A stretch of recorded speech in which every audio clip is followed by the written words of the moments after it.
almost forgotten at night, unless they're also carrying a lighter or papers or miscellaneous unnamed paraphernalia, are the wizards and witches, the ageless fairies and sprites that exist in this ecosystem of light, love, and debauchery, more prominent by day when the sun is shining bright and everyone's attention is more willing to be whisked away to experience something new apart from the repetitive bass calling feet to the dance floor. By day, everything is slightly more restrained in comparison, although here everything is relative. I've never been one to open myself up to all the experiences of the party. I come here to get smashed and listen to the music, jam until my legs are dead, and then I drag my lifeless corpse back home towards my bedroom, curtains drawn, junk food in my lap, junk TV on the screen, and wait for the end to slowly and softly come. Until Monday, of course. It would be impossible to say what first piqued my interest.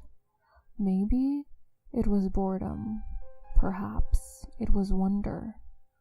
But I now know that from that day on I feel different.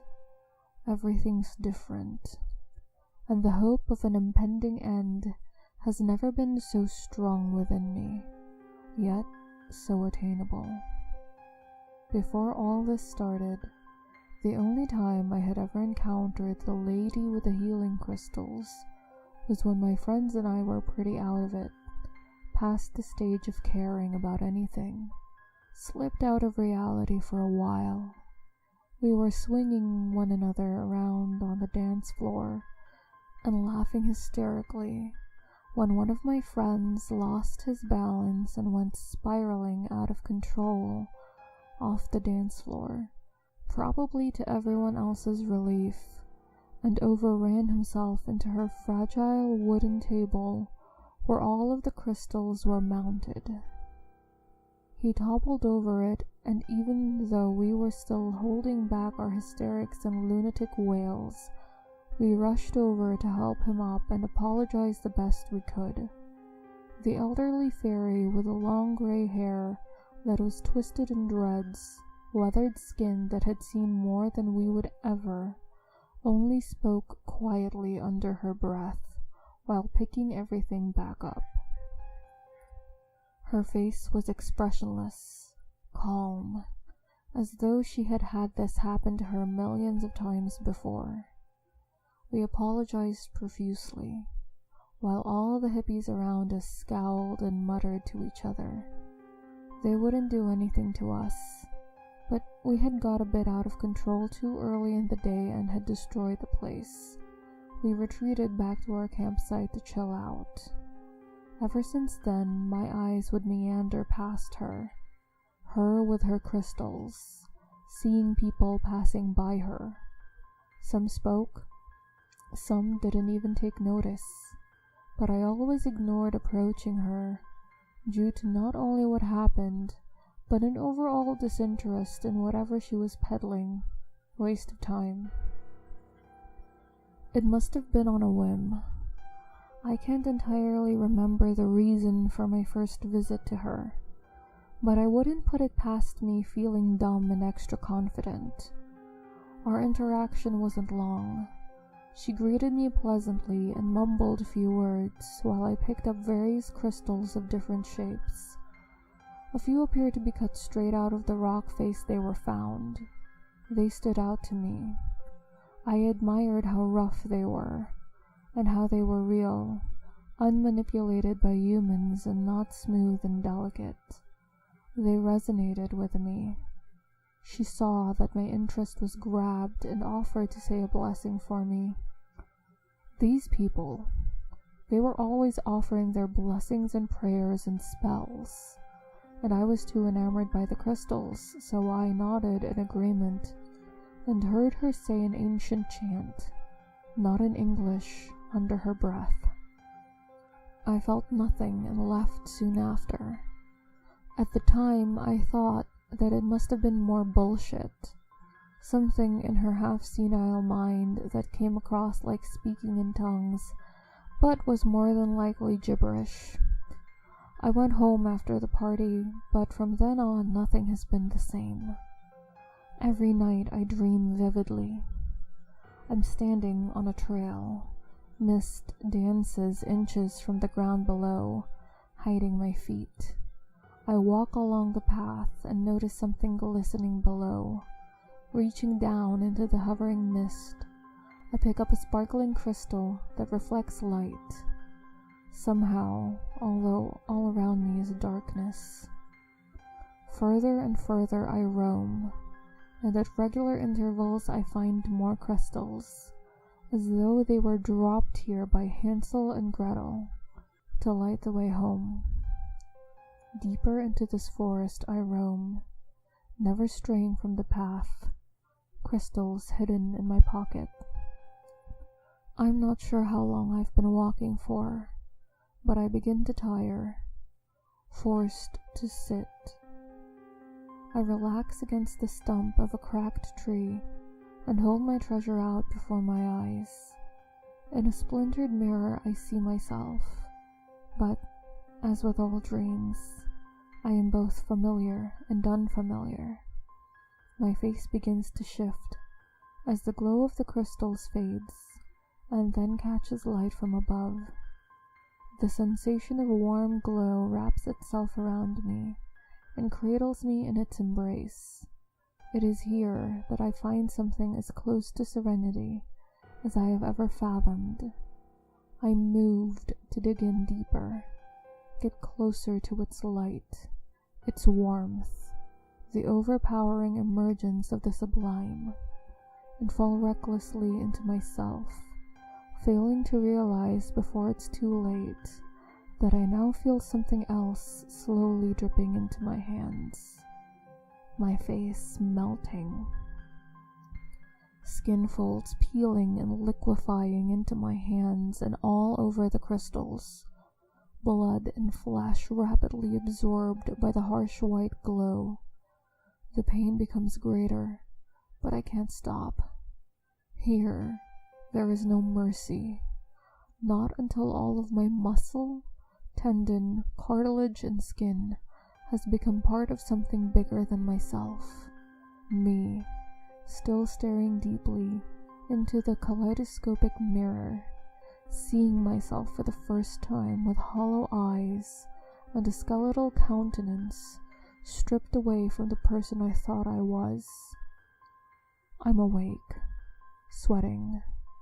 The same dream again and again, the same pool of sweat, the same shuddering of my heart, touching my face gently. I feel that it's still there, but what are these dreams about? During the day, I find myself attracted to moments and objects that I would normally pass by without a second glance. I see strange people dressed in clothes that seem out of place for our time, hugging and discussing absurdities. When the sun catches the glass of a building, I am immediately drawn to it, and have even entered the building to investigate further, but they're always empty.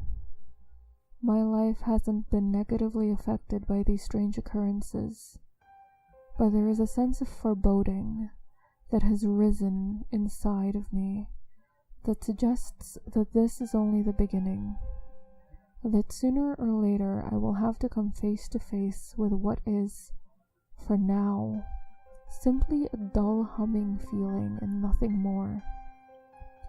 Apart from the dream, of course, that never leaves. I've tried to make sense of what it means, why I am so engrossed with the healing light.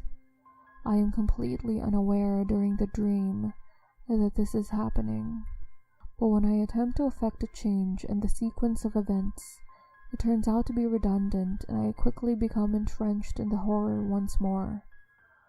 I knew I needed to find her, to speak to her.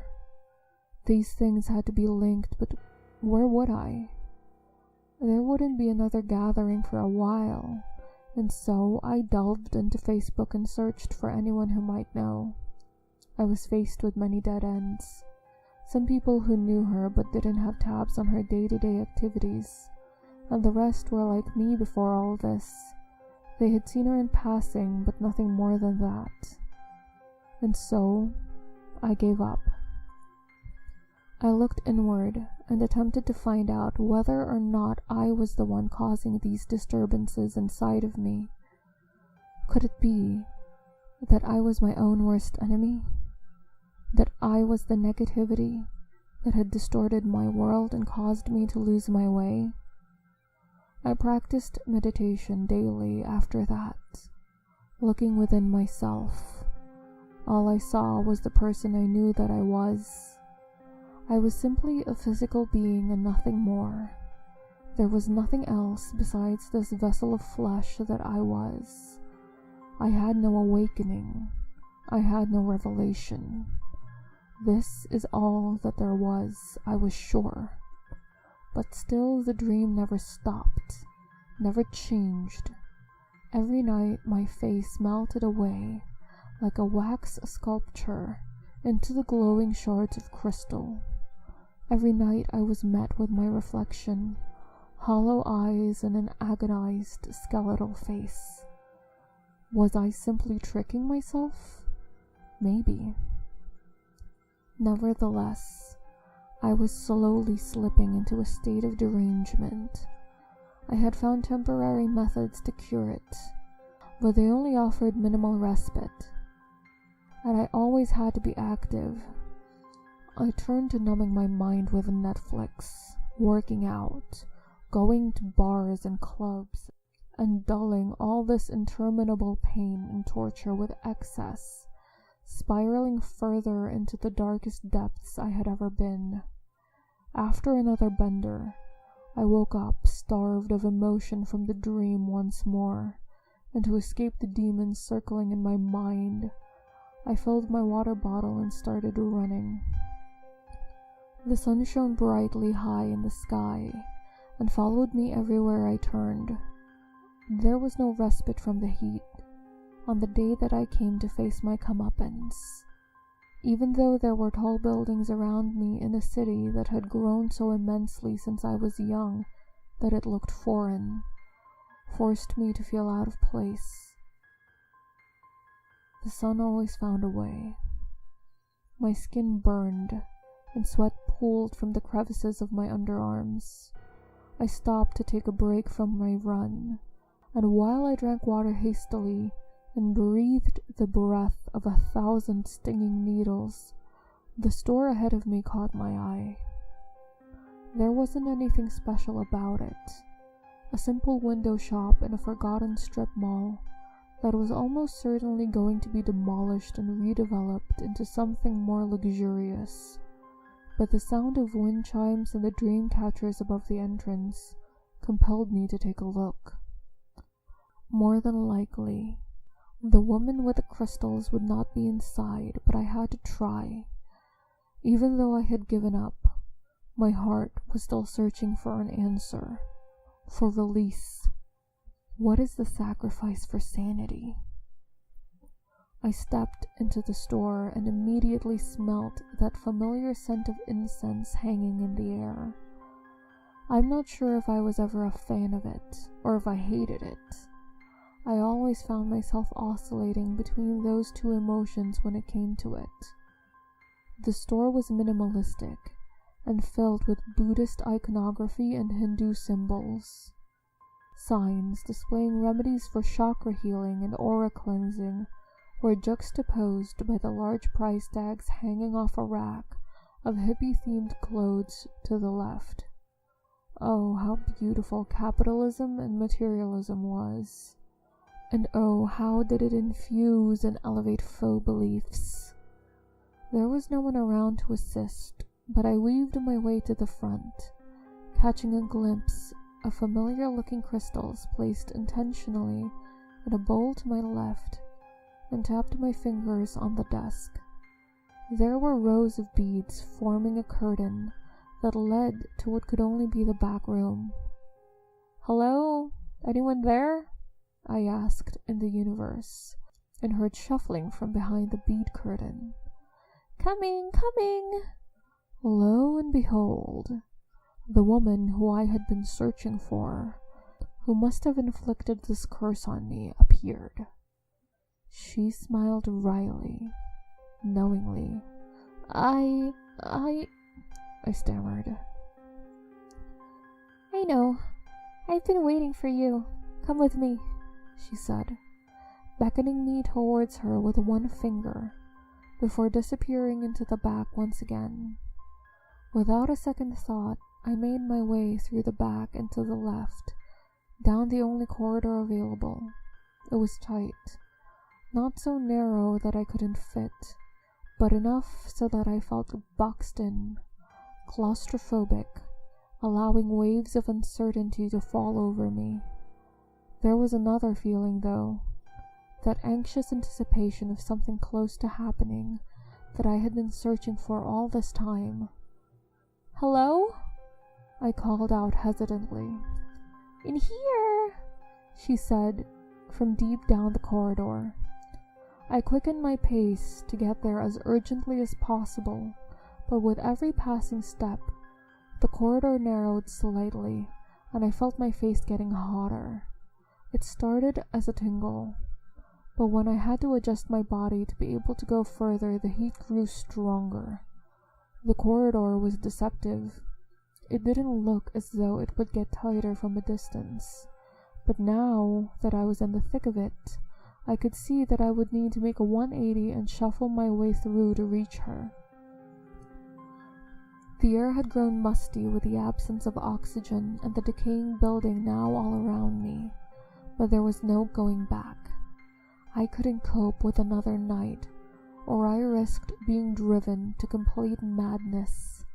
Sucking in my stomach and going step by step, I finally saw a small nook in the wall that presumably led to the room she was in. What I couldn't understand was how she had got there so quickly, or if I was going the right way at all. The exhaustion and heat were unbearable now, as sweat dripped from my every pore. I attempted to wipe the sweat from my brow, but there wasn't enough space to lift my arm, so I plowed on towards my destination.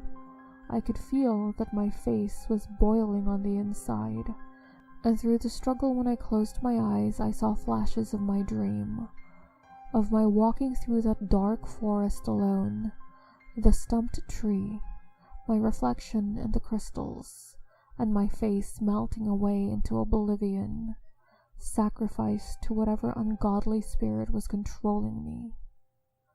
Out of the corner of my eye, I spotted a small hole in the wall where the faintest of light had forced its way through. The walls here were decrepit, and when I forced myself forward, small fragments of sand and plaster fell lightly against my skin. And oh, how I begged and pleaded to be able to wipe it away, to scratch the itch, that there was no respite here. I tried to spy where the light was coming from, if the room was that close, because I had lost track of all space and time, and was close to being trapped, doomed to suffocate and die in this narrow path, never to be seen or heard from again. Peering through the hole, the light was quickly shut out by a scratching black that took me by surprise. Bites. Bites. I could feel them all over my face as hundreds of spiders squeezed their bulbous bodies out of the hole and into my face. I tried to scream, but when I gasped under the immense heat, they skittled into my mouth and down my throat, nipping as they went. I gnashed my teeth down and coughed and spluttered in an attempt to force the spiders up and eat them before they consumed me. When my mouth got full, I spat them all over my chin and could feel them oozing down my chest, but there was no stopping the overwhelming amount of them that now wore me, blacking out my skin. I writhed against the wall and heard cracking, and more room for me to escape. They were all over my face, the minuscule bites compounded by millions of them simultaneously, and I tightly shut my eyes and carried on breaking into the paper-thin foundations of the wall. Again, I was in the forest. I had escaped my prison only to be forced into a new one, out of the frying pan and into the fire. I looked at my hands and saw that they were bruised and bleeding, the same for my arms, and when I felt my face I imagined it was still being eaten by the army of arachnids that had invaded my physical form. I roamed through the forest, the same as before, nothing different. The same lethargy, only compounded by the pain I'm feeling. I see the stump, but instead of sitting, I know I must push on. There is no use looking into the mirror now, seeing as there is nothing left to look at. I am not the person I was before. As I'm trudging along, my vision getting blurrier, I notice that this path narrows as well. This time I moved swiftly. The forest is dark, and I see a sliver of light. The trees grow around me tightly, but I move too quickly for them to contain me. And when I reach the sliver of light, poking out through a tangle of thorny branches, I see a black squirming mass. Me. Am I looking at me now? Or is this me? I can feel the pain, the biting, the malevolence, but it is nothing akin to what I am seeing now. What I see is certain death. Leaning back and going in right foot first with all the force I can muster, I aim for the sliver of light. My foot collides with the branches that crack easily under the weight of my kick, and more light shines through. I kick until the hole is large enough, and then dive headfirst through it, battering away the hungry spiders while I'm falling. They scatter at will and escape into the forest, and as the mass fades away, all I'm staring at is me, into those large hollow eye sockets that have haunted my dreams for so long. I hold up the corpse, or skeleton, or husk of who I was and hug it longingly, before letting it go and fall back into the ground, shattering around me. "You're ready now," I hear the voice of the old witch say, and turn to see that the corridor is neither narrow nor decrepit, but brightly lit and spacious, with an open door just a meter to my right. I stand up, slightly jarred, and enter the room. There she sits, waiting expectantly, in a luxurious seat patterned with mandalas. "That was a lesson," I said. "A lesson, if you pass. If not—" I wave her response away. I don't need to hear any more than I already have, and take a seat on the floor in front of her. "I have something for you.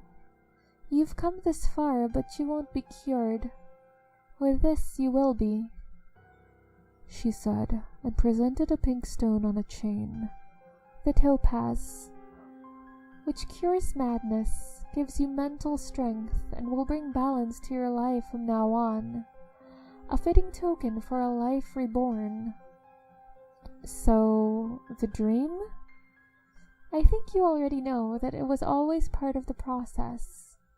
A way for the universe to speak to you, to reflect to you the life that you have been living, and to show you that there is a new journey for you."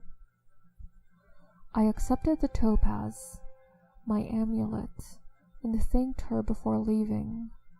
There was nothing more left to say. A new life? I thought to myself, walking out of there, about whether the lesson was for her or for me. The punishment seemed quite harsh. There was always the outside possibility that I was all to blame, and that she was just an innocent bystander caught in my wake, but the questions lingered. I guess I'll just have to thank you for the healing stone, and the good night's sleep I'll be able to get. Hey guys, Ali here. Thanks so much for stopping by and watching my video. If you made it this far, make sure you subscribe and turn on notifications if you want more videos just like this one. And if you are so inclined, follow me on social media and support me on Ko-fi. All links are listed in the description box below. Thanks, and I hope to catch you in the next one. Bye!